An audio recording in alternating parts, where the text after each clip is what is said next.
Assalamualaikum warahmatullahi wabarakatuh. Perkenalkan nama saya Aditya Prawira dengan NPM 22082600098. Pada kesempatan ini, saya akan menjelaskan mind map saya dengan judul inflamasi. Perlu kita ketahui, inflamasi ini merupakan suatu respon protektif tubuh terhadap infeksi, cedera, maupun paparan zat berbahaya. Tujuan dari inflamasi ini dia untuk menghilangkan kerusakan jaringan, membersihkan sel-sel yang rusak, kemudian memulai proses penyembuhan. Eh, Kemudian meskipun inflamasi ini merupakan suatu mekanisme pertahanan tubuh, apabila dia terjadi berlangsung eh, lama, maka atau tidak terkontrol, maka dapat menyebabkan kerusakan jaringan yang pada akhirnya berkembang menjadi inflamasi kronik. Paparan kita masuk dari paparan awal dan aktivasi sistem imun. Nah, inflamasi ini dimulai ketika tubuh ini terpapar oleh berbagai faktor penyebab. Contohnya seperti ada mikroorganisme, yaitu parasit, bakteri, virus, dan lain-lain. Ada cedera fisik seperti trauma, luka bakar, lalu ada zat kimia atau racun, alergen, atau jaringan yang mengalami nekrosis atau kerusakan. Nah, ketika agen tersebut masuk ke dalam tubuh, maka sel-sel imun bawaan seperti makrofag, sel dendritik, dan sel emas itu akan mengenalinya melalui uh, pattern recognizing reception atau PRRS. Di mana PRR dari pattern recognizing ini dia akan mengenali molekul asing yang disebut dengan PAMS atau pathogen associated molecular pattern, lalu dan molekul yang berasal dari sel rusak yang disebut DAMS atau damage associated molecular pattern.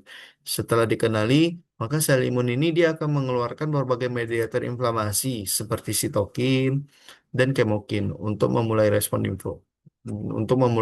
respon imun.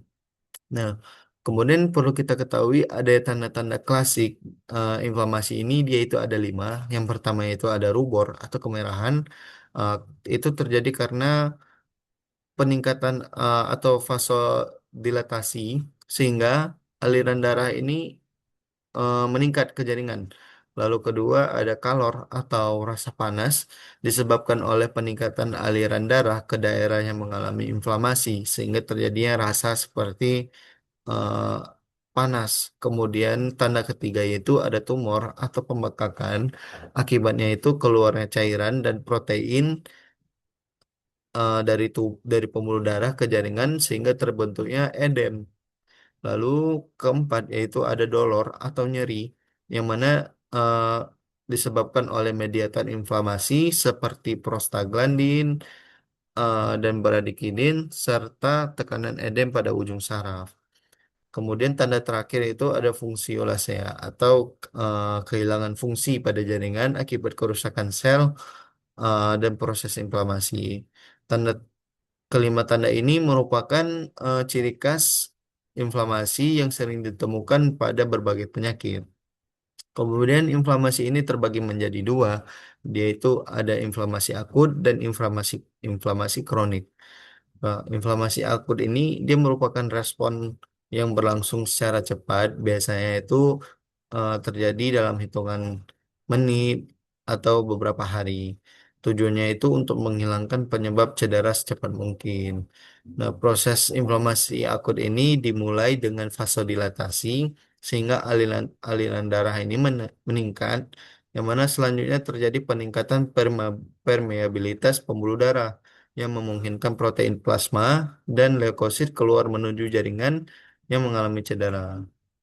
Nah, sel pertama yang datang itu merupakan neutrofil, yang mana neutrofil ini berfungsi untuk melakukan fagositosis terhadap mikroorganisme, membunuh patogen menggunakan reaktif oksigen spesies atau ROS, lalu serta melepaskan enzim lisosom untuk menghancurkan mikroorganisme.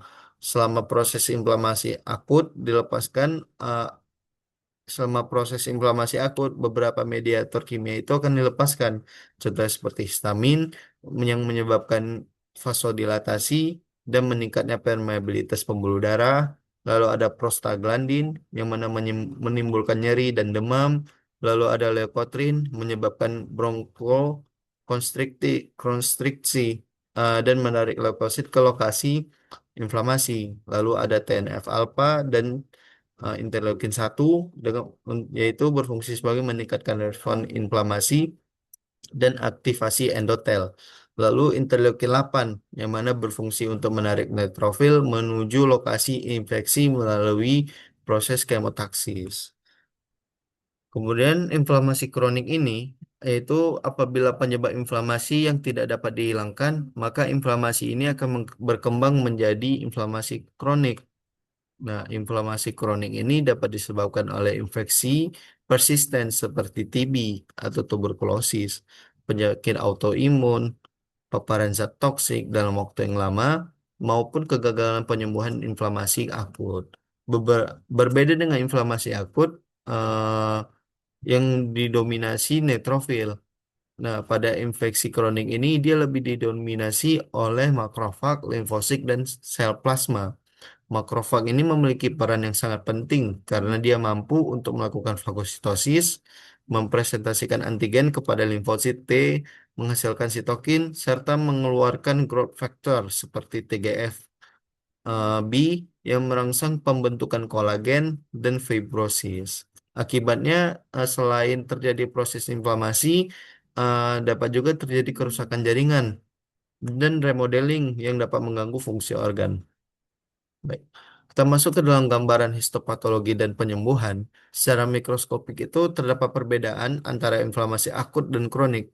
Pada inflamasi akut itu, gambaran yang terlihat itu adalah pelebaran pembuluh darah, edem, infiltrasi neutrofil, serta eksudat. Sedangkan pada inflamasi kronik ini, dia sering ditemukan infiltrasi makrofag dan limfosit, pembentukan pembuluh darah baru atau angiogenesis, lalu ada proliferase fibroblast dan fibrosis.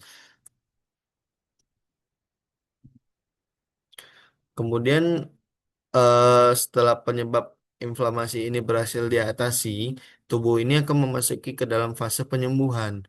Nah, proses penyembuhan ini dapat berlangsung melalui dua cara, yaitu yang pertama dia ada regenerasi, yaitu jaringan kembali seperti semula apabila sel masih mampu membelah. Kemudian yang kedua itu ada fibrosis, yaitu pembentukan jaringan parut apabila kerusakan jaringannya itu terlalu luas. Meskipun fibrosis membantu menutup area yang rusak, jaringan parut tidak dapat menjalankan fungsi sebaik jaringan normal. Kemudian masuk ke dalam innate immunity dan adaptive imun. Nah, pada eh, memiliki hubungan pada kali ini memiliki hubungan antara innate imun dan adaptif imun. Nah, pada innate immunity ini merupakan sistem pertahanan pertama tubuh. Nah, responnya itu berlangsung sangat cepat, tidak spesifik, dan tidak memiliki memori imun. Komponennya itu, komponen dari innate immunity ini meliputi kulit, mukosa, neutrofil, makrofag, sel NK, serta sistem komplement. Sedangkan pada adaptive immunity ini dia bekerja itu lebih lambat, tetapi memiliki spesifisitas yang tinggi terhadap antigen tertentu dan memiliki memori imun. Komponennya itu terdiri dari limfosit B yang mana dia menghasilkan antibodi atau respon humoral serta limfosit T yang berperan dalam respon imun seluler. Kedua sistem ini dia saling berhubungan karena sel-sel innate immunity ini dia akan mempresentasikan antigen kepada limfosit T sehingga adaptive immunity dapat diaktifkan. Sebaliknya, antibodi yang dihasilkan limfosit B ini dia akan membantu makrofag dan neutrofil menghancurkan patogen dengan lebih efektif. Sebagai kesimpulan, inflamasi ini merupakan mekanisme pertahanan tubuh terhadap infeksi maupun cedera, yang mana infeksi ini dimulai dengan pengenalan gen, penyebab sistem imun bawaan, kemudian diikuti dengan pelepasan mediator inflamasi, yang mana menghasilkan 5 tanda klasik inflamasi tadi. Yaman. Mungkin hanya ini dari saya.